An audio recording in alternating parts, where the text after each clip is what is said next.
مدينة مصرية جديدة من مدن الجيل الرابع في مصر، تقع في محافظة مطروح، وتتبع إداريا لهيئة المجتمعات العمرانية الجديدة.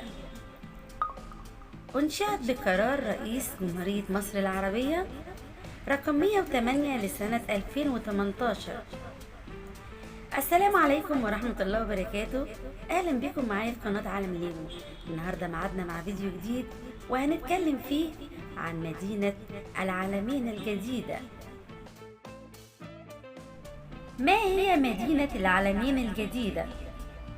مدينة العالمين هي أول مدينة مليونية في الساحل الشمالي، وتعتبر إحدى مدن الجيل الرابع، وتتشابه المدينة مع العاصمة الإدارية الجديدة في ضخامة المشروعات العالمية التي ستقام عليها بأفضل المدن السياحية في مصر، حيث تشمل مراكز تجارية عالمية وأبراج سكنية وسياحية. يعد مشروع مدينة العالمين الجديدة فرصة للتغلب على التكدس السكاني في مصر عن طريق الاستفادة من الساحل الشمالي كوجهة سكانية، فضلا عن جذبها للسياحة طوال السنة. أين تقع مدينة العالمين الجديدة؟ تقع مدينة العالمين الجديدة داخل الحدود الإدارية لمحافظة مرسى مطروح بطول 48 كيلومتر من الطريق الدولي الإسكندرية مطروح. ويتميز موقع مدينة العالمين الجديدة بإطلالته المميزة على البحر الأحمر بمسافة تمتد إلى 14 كيلومتر. تنقسم المدينة إلى شريحة سياحية وتاريخية وسكنية.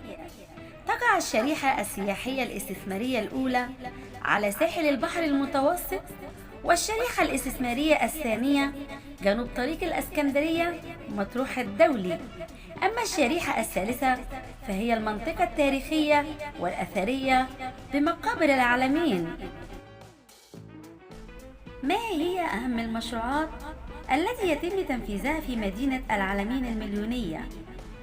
تنفرد مدينة العالمين بأنها تحتوي على أحدث المشروعات التكنولوجية والعمرانية التي لا مثيل لها في الشرق الأوسط كالآتي: أول محطة إنتاج مياه للشرب بتكنولوجيا التكثيف بإنتاجية تصل إلى 100 مليون لتر مياه يومياً. ناطحات سحاب سياحية وسكانية ممثلة في مشروعات أبراج العالمين الجديدة. تمهيد الطريق الساحلي بداية من سيدي عبد الرحمن إلى وادي النطرون. الممشى السياحي بطول 18 كيلومتر. محطة أوراسكولية للصرف والتحلية. مشروع حواجز الأمواج بعدد 18 حاجز.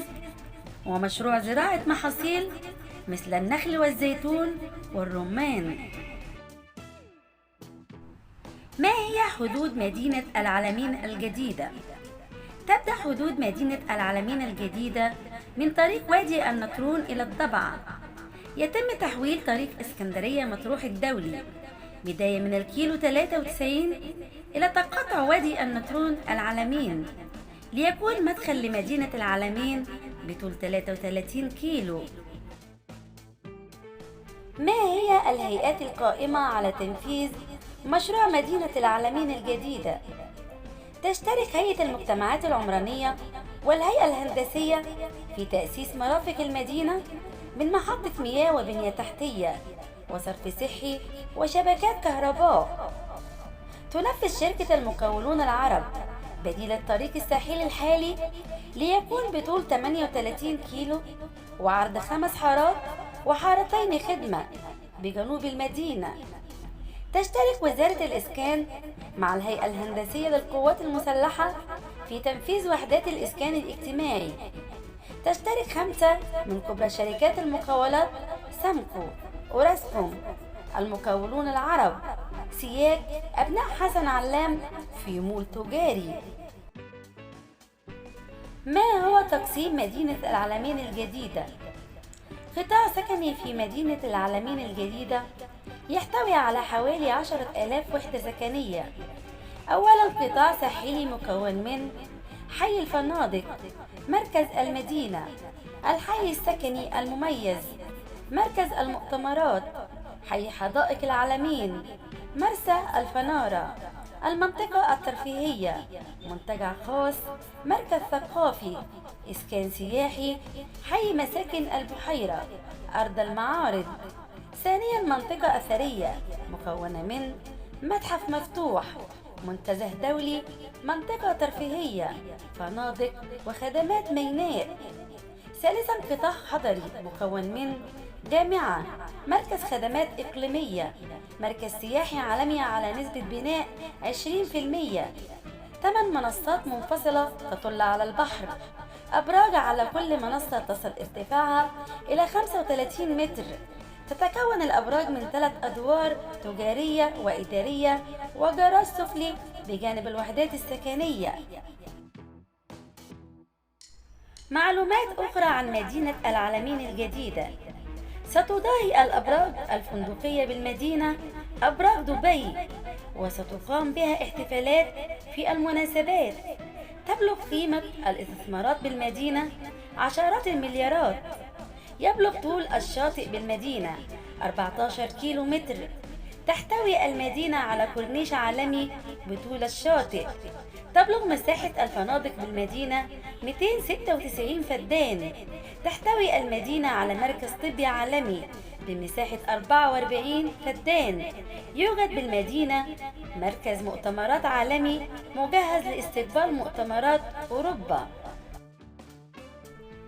العالم عالمين. مدينة العالمين من أرض الألغام لعالم الأحلام.